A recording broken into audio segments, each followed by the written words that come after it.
The more important, hello everyone, the more important thing that I'll share with you is that I used to be an international student myself. I went through all the crap that you can imagine that you go as an international student, been there, CPT, OPT, did all that. And I wish I would have queued up, have a picture even when I got my green card, the first time I got it, had the wrong picture, it was a girl. I kid you not. Don't get me wrong, but I'm looking at it, I'm like, hey, no, that's, no, not me. And so, I understand how challenging it can be to look for a job. And not to mean to sound melodramatic, but this could be one of the most important presentations that you ever had in your life because it could shape your future, whether you stay in the US, with a job or, going back home. So I'll give you a lot of value, everything that I know, I'll share with you. I've been doing this for about 10 years or more at this point. Helping international students on their quest to get jobs in the US, okay? So with that said, let me kick it off with the question. How many international students do you believe there are in the United States at any given point? Big guesses. Sorry, how about you? Okay, 2 million, we'll get you more or less.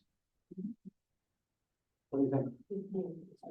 50 million? No, that's a lot. So the number is actually 1.2 million. At any given point in the United States, there's 1.2 million international students. Now, to simplify the math, can we divide by 4 and agree that roughly 300,000 international students are seniors, roughly, in the United States?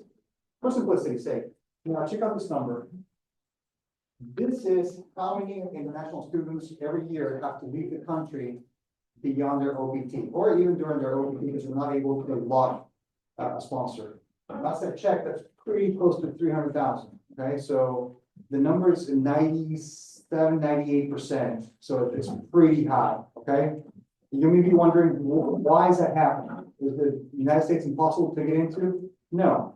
With the right tools, the things that those few students are able to use the right resources and the right strategy to connect with a job. I was able to do it, certainly. Dude, if I was able to do it, you can definitely do it. So the problem that you have, it all boils down to one thing. The time to find a job is typically greater than your OPT time.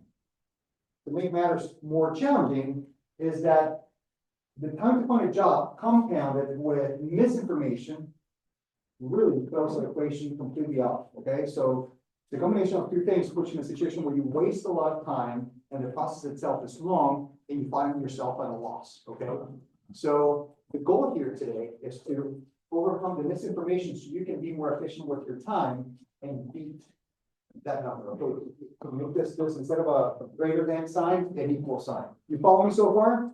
Okay, so the company had is really mostly about time. The way I'm going to phrase this conversation is around that guy that you just saw that book. I created something that I call the 10-week sponsorship guide, okay? And it's a great chassis to have this conversation because it really walks you through many things that you could be doing, that you should be doing to be able to connect with an employer, okay? So I'm going to use kind of the same chassis and I want to walk you through the logic behind everything.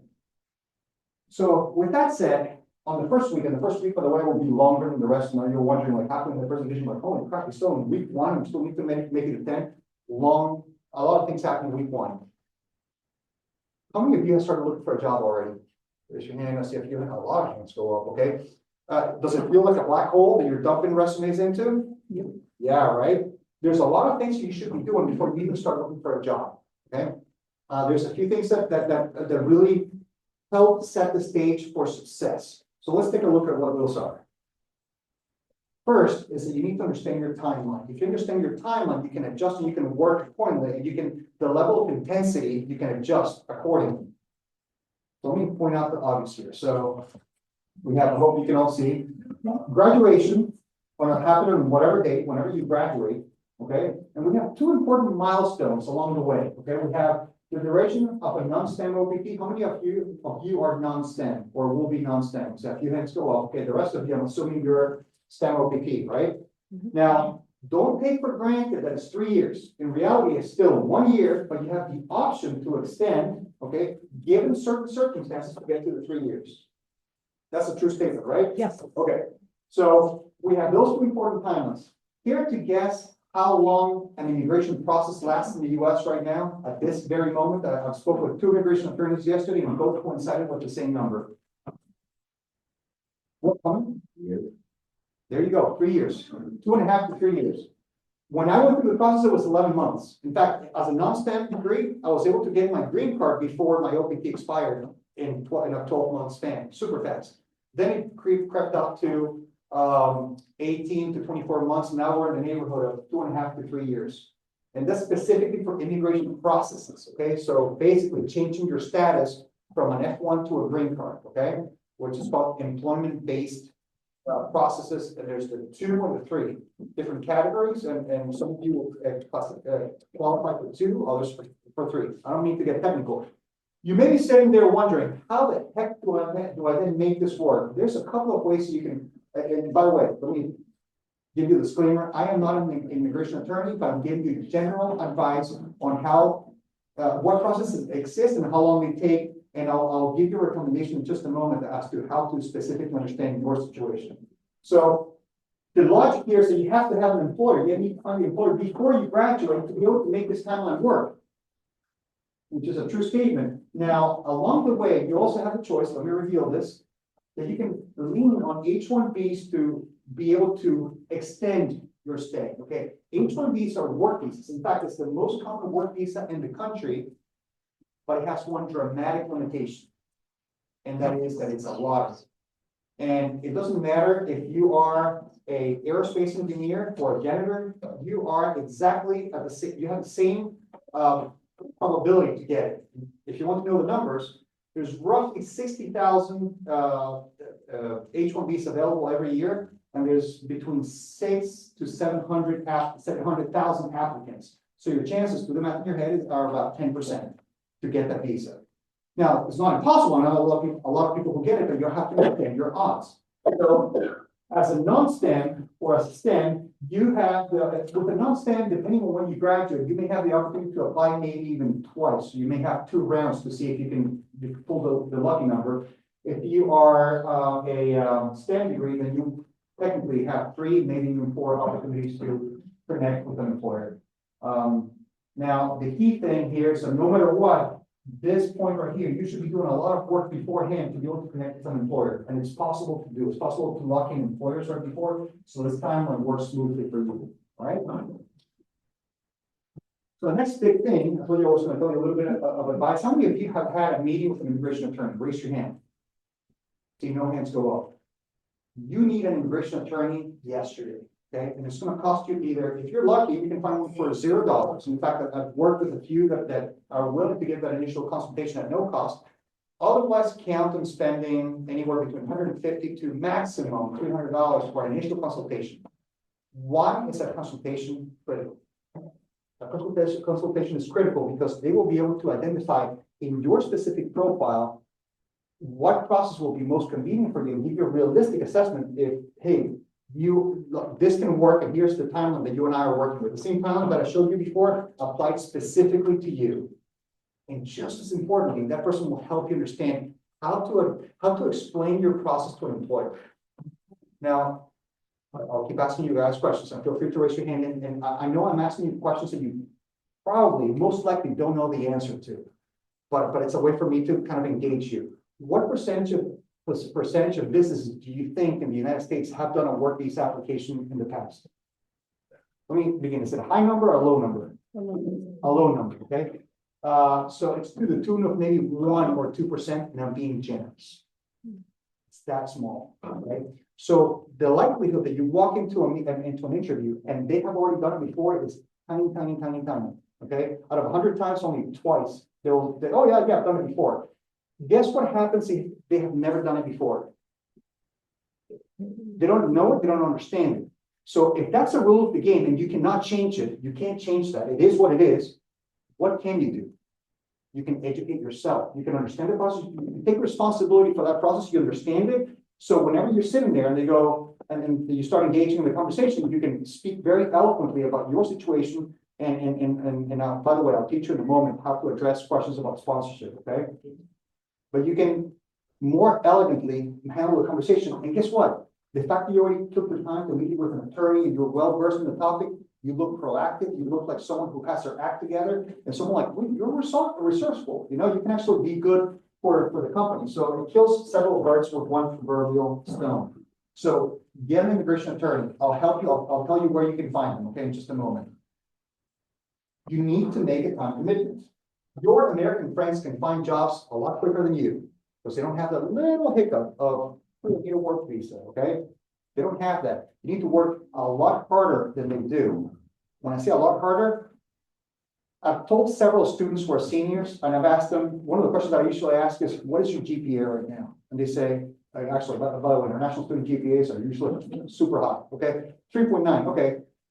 Would you die if it slipped down to 3.85?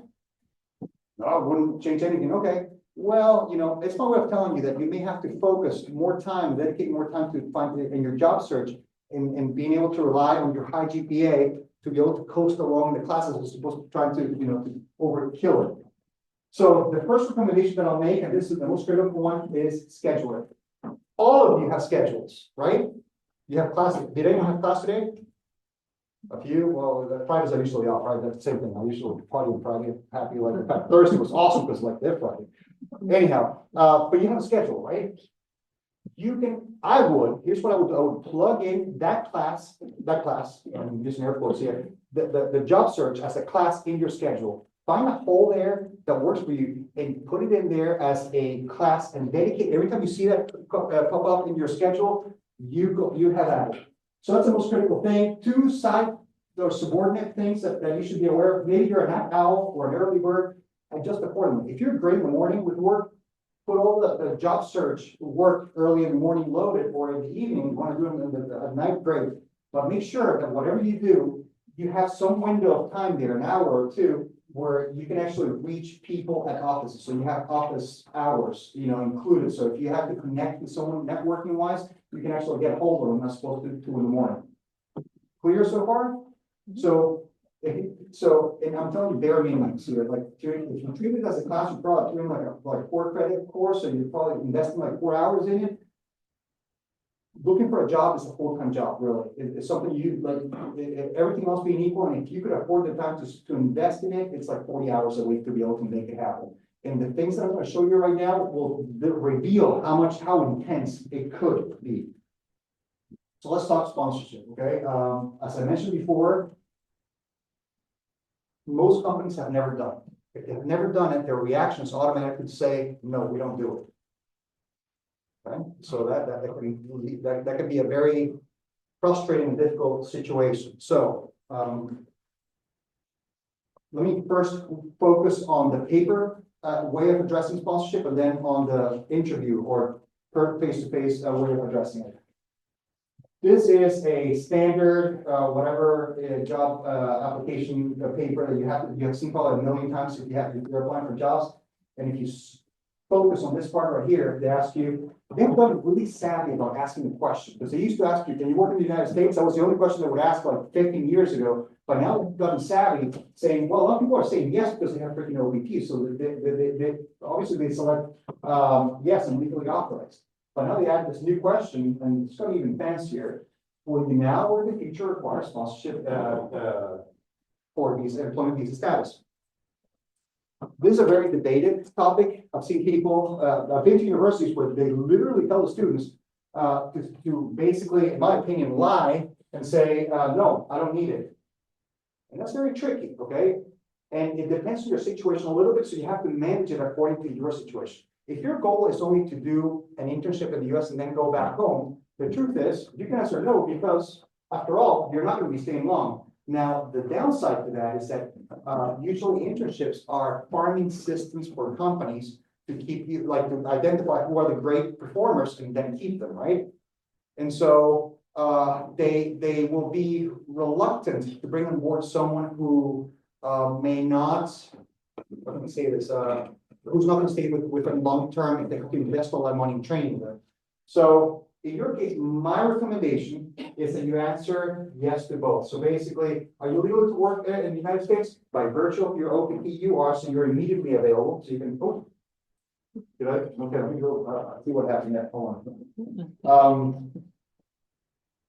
So you're immediately available. And then the second question is that, yes, I will need work visa application in the past. Now, if you find yourself too often concerned about this, answering these questions on an application, there's a slight problem with your strategy, which I'll explain in a moment how to overcome, okay?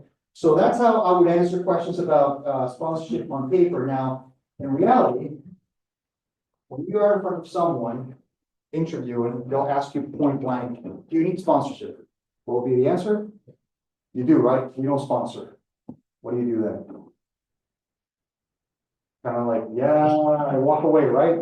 And mind you, I'm sorry to put you on the spot, but that's, I've been in conversations more than I care to admit, where the student said, yeah, I said thank you and I walked away, literally. What else is there to say, you know? I'm here to prove to you or to explain to you that it can be the beginning of a very fruitful conversation. I'll tell you that through a story first. I had a student from Hungary. Anyone from Hungary in the room? The student from Hungary, Sophia, she was applying for a hedge fund job in Fort Lauderdale. And she would have worked together. She knew how to handle these questions and everything. And she had looked up the company. She knew that they had done work these applications. And not only that, they had done it the year before for the same position. She was ready to go. She was, by the way, super sharp. As I expected, her interview went flawlessly.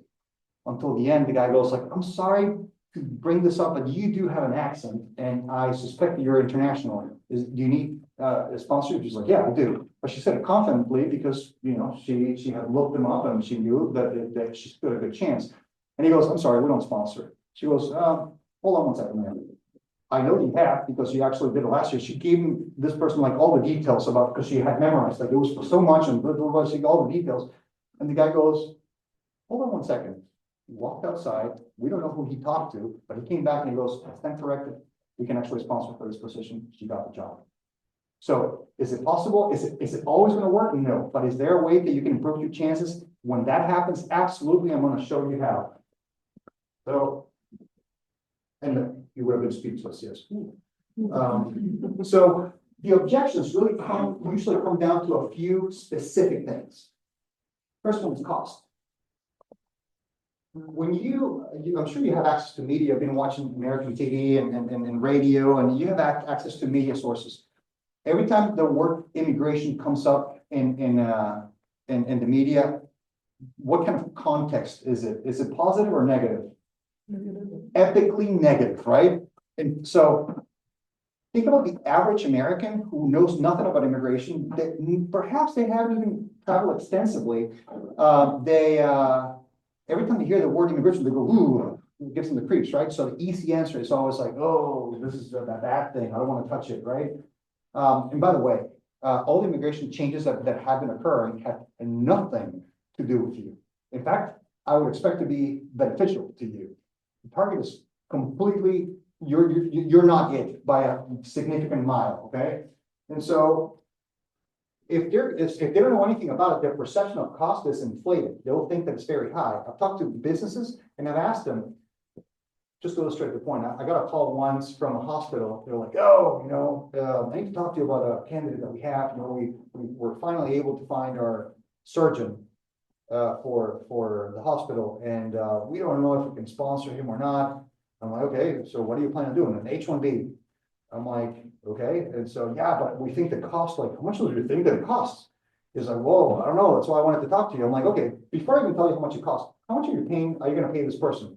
Well, 1.2. I'm like, yeah, that's 1.2 million. Do you have any idea the cost of the H-1B, what percentage of the 1.2 million, how much it represents? Like nothing. Because it usually an H-1B, according to today's standards, is between $5,000 to $7,000 roughly.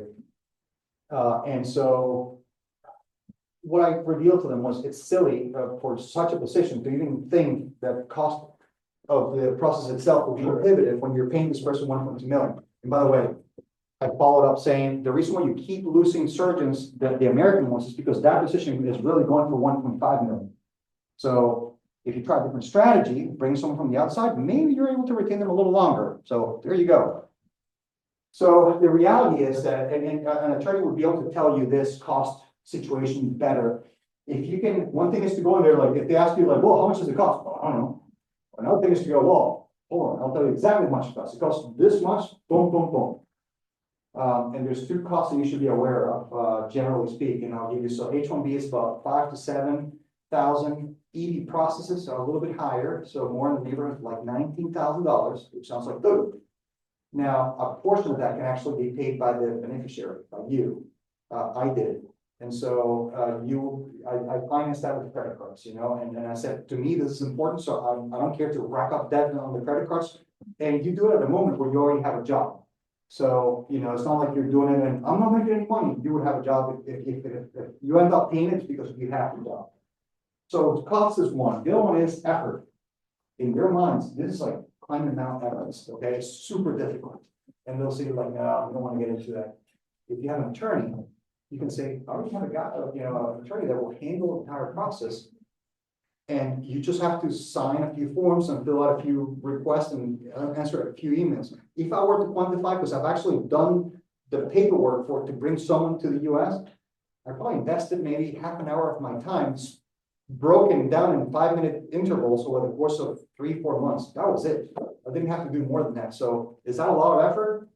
Not really. Next thing is, I put legality, but in reality is exposure to legal situations. They think, oh, we may be doing something illegal here. The best way to combat that is like, hey, hold on. This process is super important to me, has a dramatic impact in my life. So that's why I have an immigration attorney. And she's going to make sure that we do everything perfectly and transparently and clearly so that no one, you or me, get into trouble. We're going to do this completely transparent. Sometimes there is a concern that revolves around, see, companies always try to optimize tax paying and everything, and they feel that by going through an immigration process, they're exposing themselves in uncomfortable ways with the IRS and with other entities. Silly, okay, because that's not going to happen. IRS and USCIS don't necessarily talk to each other. Not under certain circumstances, yes, but it's not like they're best buddies and they're hanging out together having beers. Okay, so that is something that is again a perception, but one you have to understand that it's there. Okay, and the next one, this is a big one, is commitment. They think that if we bring you on board, there's no way to get rid of you. Because you're going to have to do this process, and now I have to lay off people, and I can't even touch you because you're going through an immigration process. The way to diffuse that is that I am just like any other employee. If you need to downsize, if I need to go and I'm not performing, you can let me go in the middle of the process the day before my green card is issued. And you think I may be exaggerating, but I've seen those cases. I had a buddy of mine, he was an H-1B, and he was about to go over to the green card, and like within a month, and he got in the big recession in 2008, and he called me. He says, I am at the airport. I've been traveling for 2 days wearing the same suit to meet with 2 hedge funds out of California. If they say no, I'm out. 24 hours later, I'm out. So, employers,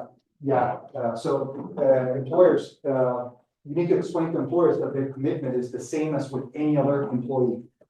Now that's one of these, and it's kind of silly that they fear that you're using them as a trampoline, that you're going to leave, you're going to get your papers, and you're going to move on to the next opportunity in the US. So I invest all this time and energy on you, and you go. If you think of ways you can use that, have you ever heard of signing bonuses or end of the year bonuses? An attorney, by the way, will never tell you this. They can't tell you this because it's kind of, frowned upon. I'm not an attorney, so I can tell you that if I was sitting there and they tell me like, I'm concerned you're going to leave. Well, let's do a contract and put in there, you're going to keep me for 5 years. And not only that, let's, with it, going back to the cost, you can, do you have signing bonuses? Yeah, we do. Okay, I'll forego that. Or you have end of the year bonuses? Again, you have tools to negotiate to be able to offset the costs, okay? So there's ways you can have a conversation. Can you see how we don't sponsor and you walk out the door, change now you can have a long conversation, you can avoid you can overcome objections. Now you have tools. By the way, if someone asks me if I need sponsorship, I would be reluctant to answer with a yes or a no immediately. One, because there's so much nuance to the situation that it merits a little effort to explain the picture. So what I would say is like, well, here's what, I can work for you immediately. And so, but if you want to keep it long term, there's mechanisms by which we can do it, and have an attorney already, working with me on the case that can make this happen fairly easy. It's just a matter if you think I'm suitable for the job, as simple as that. See, I didn't say yes or no, but I gave you a full picture, and I understand, like, oh, you're immediately available, you can work now, okay, great. But I do have to go through an immigration process, and you have an attorney, great, problem solved. Remind later, Yeah. okay, gotcha. Now, cultural fit, ooh, this is a good one, this is a neat kind of stretch and everything. Let me tell you a story on this one, and kind of elaborate, there was a guy named Jose who was out of, I think he was in California. There's a video. I would have shown you the video, but it would take too long. And he was applying for jobs as with his rightful name. By the way, he was a U.S. citizen, and he was applying for jobs, Hispanic background. That's why his name was Jose. And he kept getting like nothing. It was the black hole that we all were talking about before. And he said, "What if I actually drop the S and I become Joe?" And then all his applications, and even the places that before rejected him were calling him. You got the job. And you may be thinking, oh, it's xenophobia, it's racism, that's whatever you want to call it. Let me give you an alternative view on this to help you understand why there may be something else at play and how you can kind of overcome it. By the way, my legal name is Luis, Luis. I go by Lou, it's been my nickname forever. Guess what I use professionally? Lou. Now, so my way of telling you that I'm not saying this just because I lived it in the flesh. One of the biggest jobs for a CEO in a company, care to guess what is one of the things that you worry the most about? What's one thing that keeps a CEO like sleepless at night? Beyond, the obvious, the bottom line of making money. It's the company culture. And the company culture is a big deal, so they can have all the right people working together with the same vibe to accomplish whatever goal. And that is among American employees. Imagine the level of complication that you bring to the table as a foreign national to the dynamics of that culture and how you can change it. And in their minds, maybe not necessarily in a good way. If you don't believe me, I'll tell you this true story. I had a French student who was a soccer player and was part of the team at Stetson University. And this student was telling me that I was able to connect him with an employer in the insurance branch, insurance/commercial properties. And the guy who called me first, I think it was a student, like, oh man, that didn't go well. I was rejected. And then the interviewer calls me, was like, dude, like, no way in hell would I hire this kid. I'm like, wait, what happened? Like, he cost you out in the middle of the interview.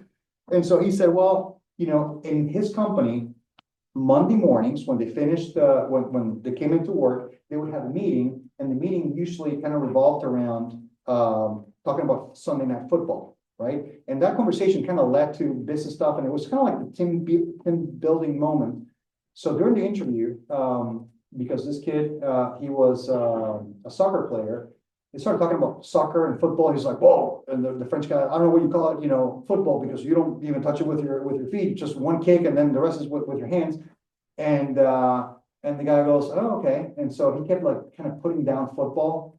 And the more he did it, the more upset the guy said, like, and what he told me is rightfully so. He says, had I brought the student to my company and he would have been part of that meeting, he would have torpedoed just about every conversation we would have had. It would have been detrimental for our business. Okay. Apply that logic, extrapolate that logic to other, less obvious things. So the more relatable that you can become to the employer, the easier it is for them to see them fit into the corporate culture. And my gosh, you have been in the US at this point, most of you, for 4 years. I mean, you have been mingling with your American buddies. You are, in my view, you're just as American as anyone else. You need to let that come through, okay? And it helps to use this trick with your resume. Use that American version of your resume, okay? It does contribute to you being able to connect with an employer. Hopefully I was able to explain the cultural fit and to not call this anything else other than, oh, I need to fit in to be able to get the job so I can, be part of the gang, if you will. Finally, week 2, I told you, it was going to be a long time until we got to week 2. Now it's going to go a little bit faster. So now that you're ready, now you have all the tools and you're prepared to start looking for a job. Now we need to start doing so, okay? And in doing so, I want you to recognize one thing. You have 2 ways you can get to your job. You can network, that's what I put with LinkedIn here, or you can do direct job applications. That is going to LinkedIn, Indeed, any job board, online job board where you can apply for a job. I want you to understand you need to strike a balance, okay? If you're only applying directly for jobs, yeah, the odds are what they are, okay? If you network, you dramatically increase your chances. And if you combine the two, as you'll see in just a moment, then maybe magic can happen, okay? So I want to open your eyes to networking. How many of you have been to networking events outside the university? Raise your hand. I see one or two hands.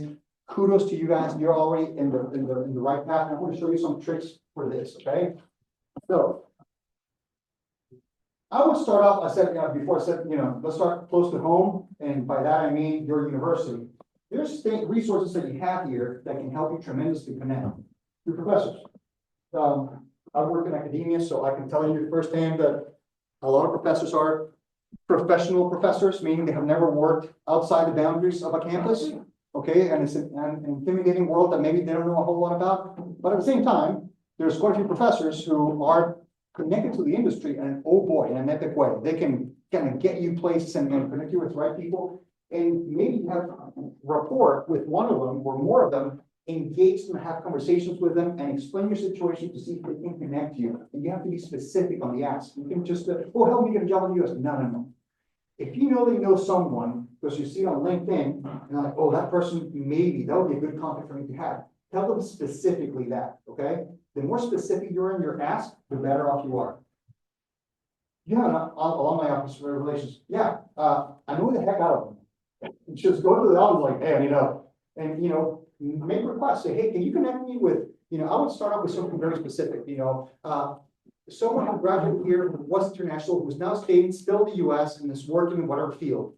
Maybe the list is long, maybe it's short, we don't know, okay? But you have a starting point. And to the extent you're not getting results, you can open up more and you get more people, okay?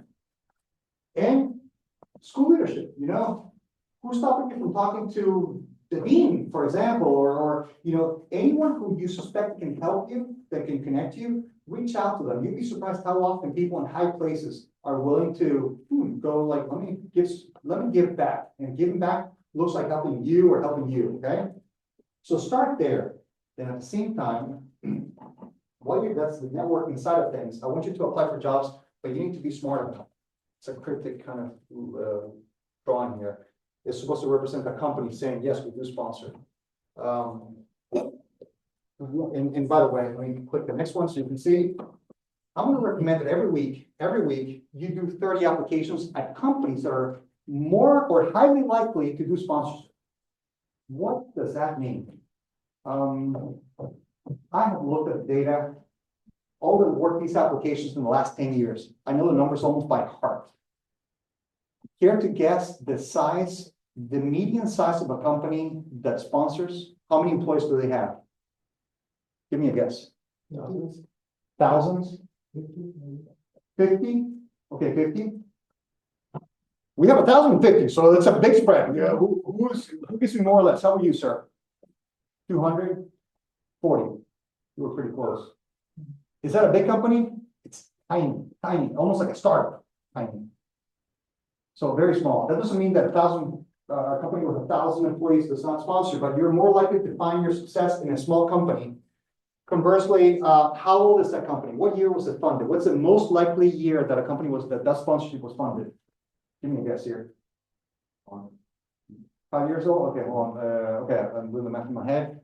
Give me actually, so 5 years would have been 2020, right? So 2020, who gets me more or less? Newer or older? Newer or older? Older, okay, a little bit older. 2011. If you look at the graph, it's very obvious the pinnacle, the senior is 2011. Do all industries offer or have the same inclination to sponsor? No. Try to get a job with the government as a foreign national. Good luck with that. Conversely, try to find a job as a foreign national in something like IT. They'll be all over you, okay? And so it matters how you apply. And the part where you need to be efficient with your time is right here. That's where you need to be efficient. Why? Because it takes you, last I checked, between half an hour and 45 minutes to fill out those damn applications. So if you're investing that kind of time in the wrong kind of company, again, you're wasting time. All right, just to drive the point home, Just because we're in Florida, I chose a company, a name that most of you would recognize, Disney World. If you can normally recognize the name and you're happy, don't get so excited. Usually, not always, but usually if you can recognize the name, there's a high likelihood that they're big. And if they're big, they're likely to have policies in place that rule you out as a candidate. Not always, but there's a tendency for that to happen, okay? So if you recognize the name automatically, just be aware that they may have those policies in place. All right, so let's apply directly with a networking twist on week 3. So I still want you to do your 30 applications with companies that are known to sponsor. I didn't even mention this, by the way. You know how I told you before that only 2% of businesses had done work visa applications? At least with 98% of companies that have never done it. So if you rely on a platform like Interstride or Going Global or whatever else you can, or H1B jobs, you're only looking at 2%.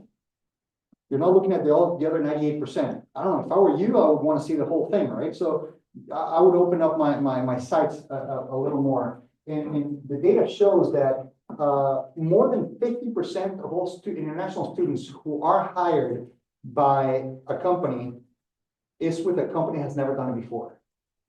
So hopefully I'm giving you compelling reasons to really look for those companies that have never done it before. So when you do that, I want to add now this week an extra step, and that is for those 30 that you pick, that you apply for, pick 5. And for each one, you're going to find 2 people who work in that company through LinkedIn, and you're going to send them an email, send them a message. And it doesn't have to be too complicated. Saying, hey, I know you have this position open in the company. You don't have to reveal your international student at this point. You simply say, I'm interested in learning more about it. Could we have a conversation? Sometimes they won't reply. Sometimes they'll say, hell no, I'm not going to talk to you.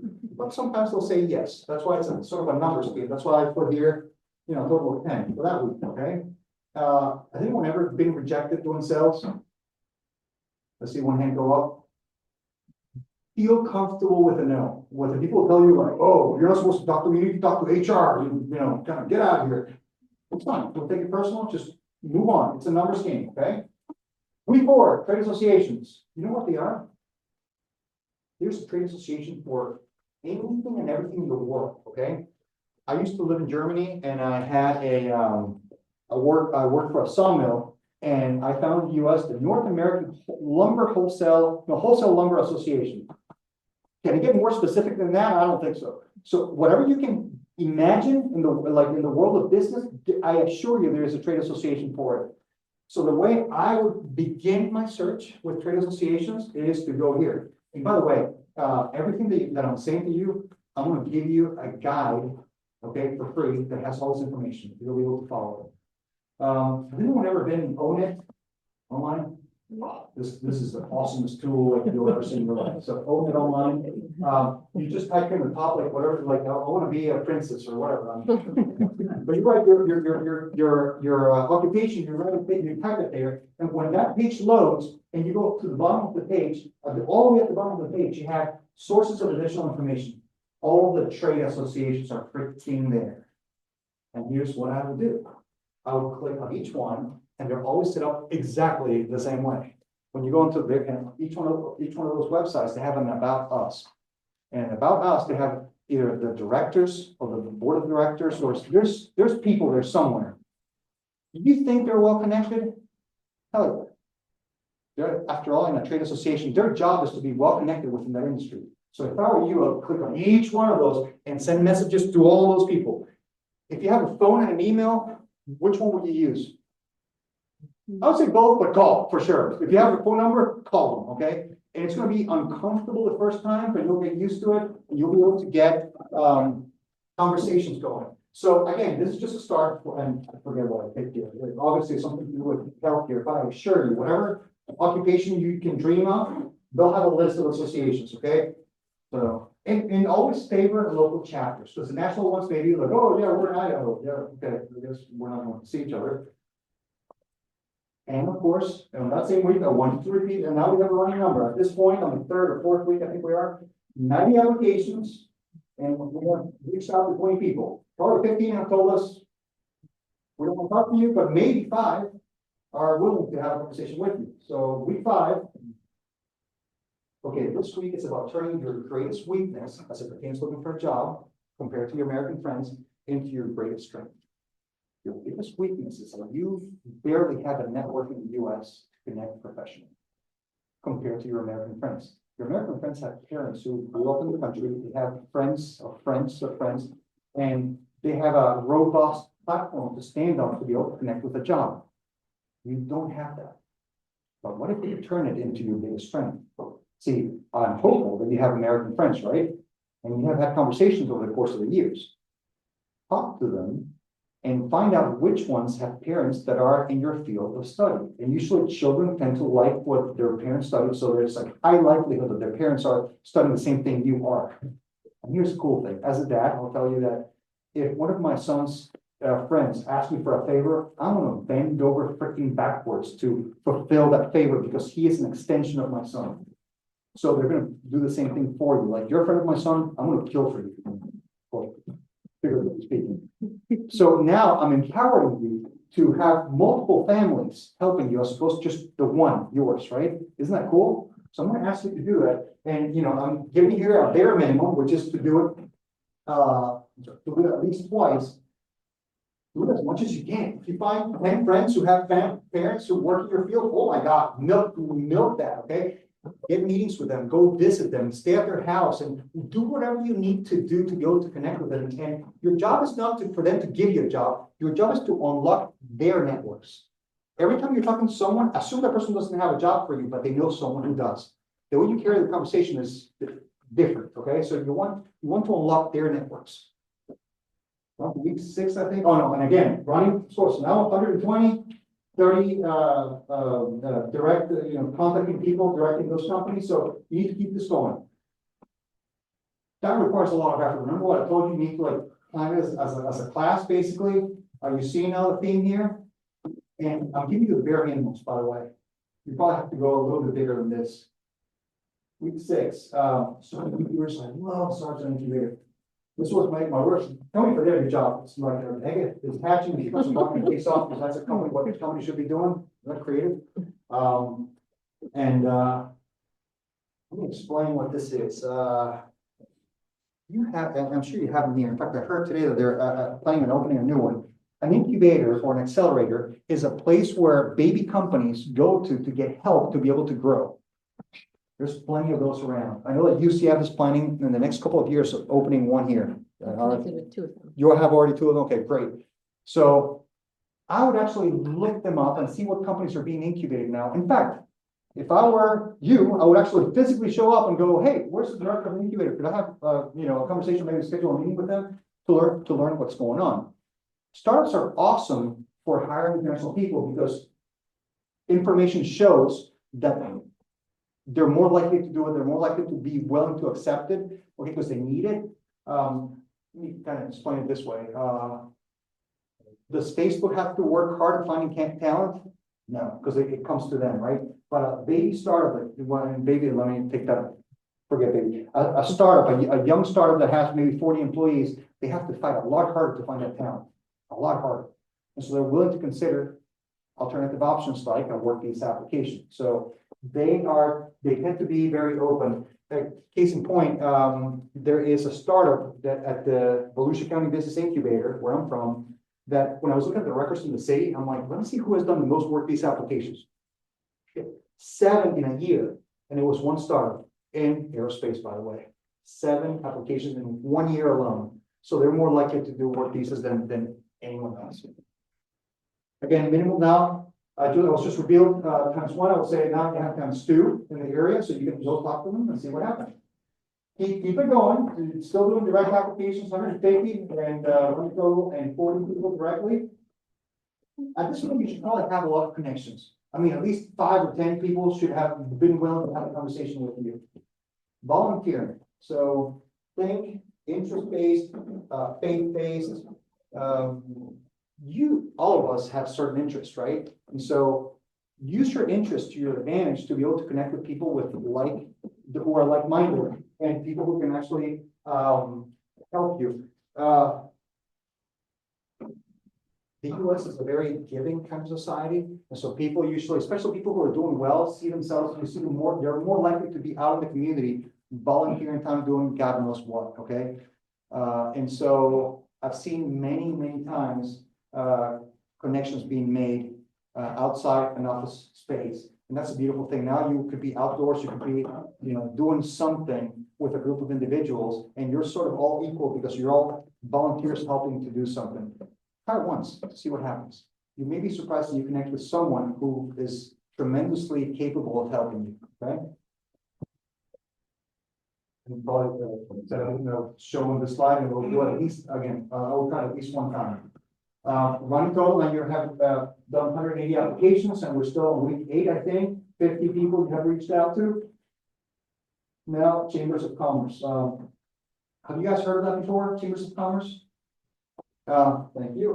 So you know how I told you about the trade associations, and there's trade associations for everything. There's Chambers of Commerce for everything.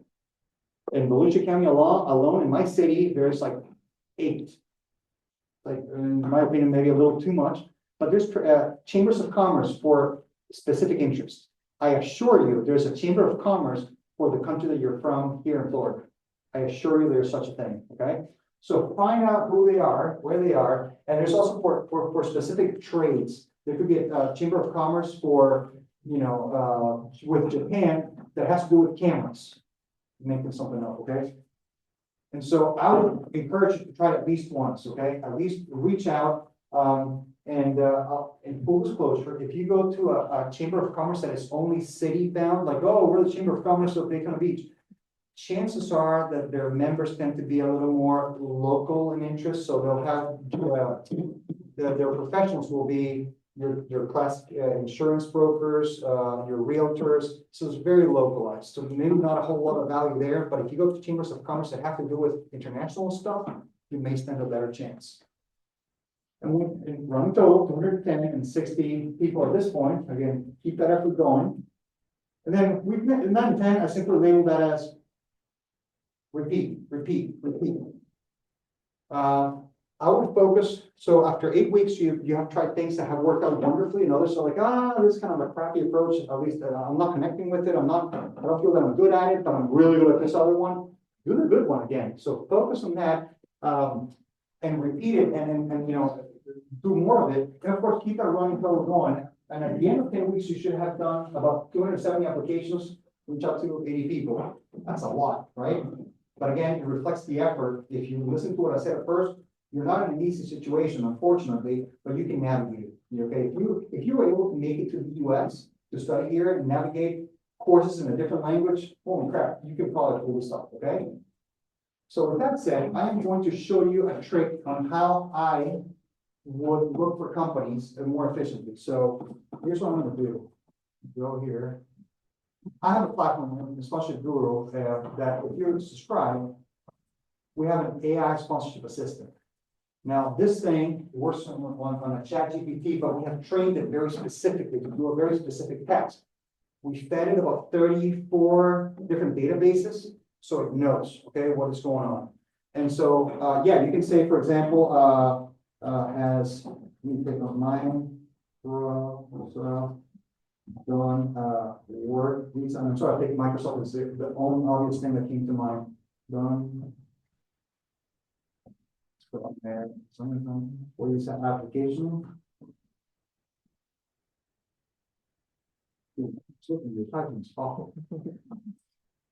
So it should tell us, yes, they have done so many that doesn't give you specific information because they have done thousands, right? But here's where things get kind of cool. Let me pick on one of you. If I can choose, sir, with a German, the Deutsche Mannschaft. What you don't know, but I picked on you nonetheless because I saw that and I locked eyes on you. Yeah.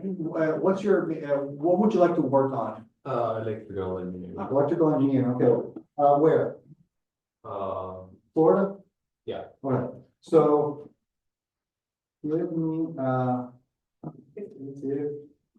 list of companies that have done work visa applications for electrical engineering in Florida. Without the- okay.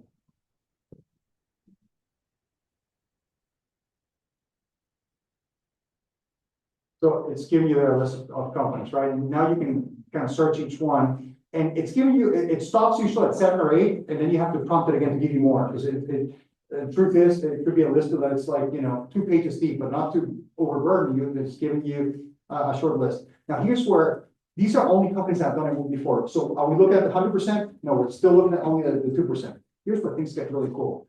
I found this job on Indeed. I wish it would have been LinkedIn because let me go right here. Okay. Job details. So I'm going to copy all this stuff. Okay.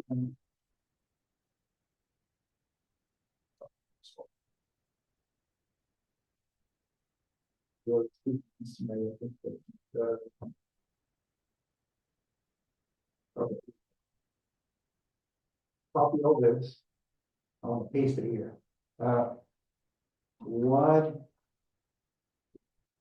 What is the likelihood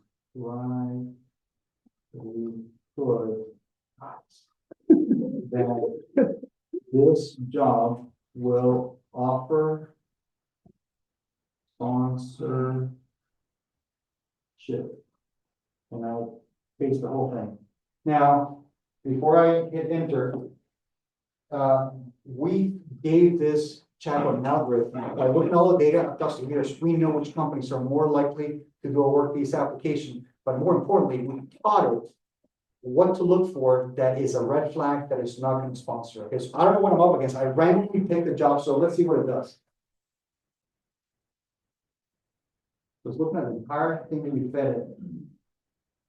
They have a history of so they have done it before, so that's a good thing. Now, the mention of working with federal government agencies, it's a bad thing. So, and there's triggers, for example, words like E-Verify, the thing will tell you, ooh, no, not a good thing. Or iCard, like run away. Don't waste no time with it, okay? It's saving you time with those jobs that are known to not sponsor, okay? So it's giving you, usually it gives you an assessment. It gives you what's seen positive, what's getting, and what is negative. And it finds the negative keywords down, you're like, dude, stop. Don't go any further, okay? Save yourself the time. And you can, let's say, I need an immigration attorney. So I'm still have to do that. It should probably ask me where I'm at. I should have told it. Okay, so we are, I'm gonna say I'm in Florida.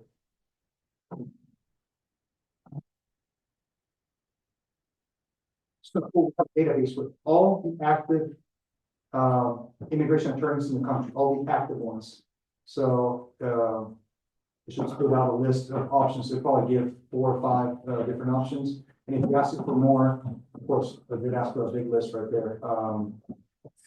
And you can even get into strategy stuff like, hey, I need ideas on how to find leads for my job strategy, and I am a healthcare, aspiring to be in the healthcare industry. There it goes. And now it's giving you all the names. So it will interact with you, and it's always going to know that you're an international student looking for a job. You don't have to explain that. The chatbot, that's your starting point. And in fact, you would trip it if you were not. It would be like, what the hell? Why are you talking to me in the first place?